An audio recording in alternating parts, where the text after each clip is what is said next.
A leak under the sink is one of those household problems that seems small at first, until it causes water damage or mold. Luckily, most sink leaks are easy to find and fix with basic tools. Here's how to stop leaks under your sink and keep everything dry and damage-free. Start by clearing everything out from under the sink so you can see all the pipes clearly. Then, turn on the water and watch closely for drips. Use a flashlight and a dry paper towel to help identify where the water is coming from. Most leaks happen at the drain connections, supply lines, or around the faucet base. If the leak is coming from a supply line, first tighten the connection gently with an adjustable wrench. Don't over-tighten, it can strip the threads. If the leak persists, replace the flexible supply hose. Shut off the water valves, disconnect the old hose, and install a new one. Make sure both ends are hand-tightened first, then snugged up slightly with a wrench. If you find water dripping from the P-trap, the curved pipe under the drain, the problem is usually a loose connection or a worn rubber washer. Place a bucket under the trap, unscrew the slip nuts by hand, and inspect the washers. Replace any that look cracked or misshapen, then reassemble the trap and hand-tighten the nuts.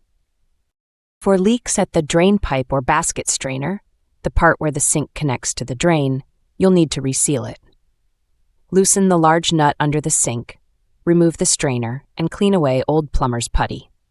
Roll a fresh bead of putty around the edge of the strainer and press it firmly back into place. Tighten the nut from below until snug, then wipe away any excess putty.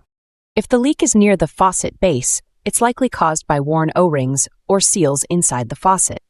Turn off the water, remove the handle and spout, and replace the O-rings with new ones from a faucet repair kit. Reassemble and test. Sometimes water leaks down from the sink rim itself when water splashes around the faucet.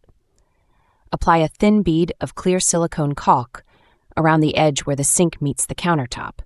This keeps water from seeping underneath and causing hidden damage. Once you've made repairs, dry everything thoroughly and place a paper towel or rag under the pipes for a day or two. If it stays dry, you've solved the problem. A few pro tips. Always check for leaks again after 24 hours, especially after running hot water. Heat can cause connections to expand slightly. Keep a small wrench and roll of plumber's tape in your toolkit for quick fixes. And if you ever notice corrosion, damp wood, or mold, clean the area with vinegar and water and improve ventilation to prevent future issues. Stopping leaks under the sink is all about catching them early and tightening or sealing the right spots. With a little patience and the right materials, you can fix the drip, protect your cabinets, and prevent costly water damage down the road.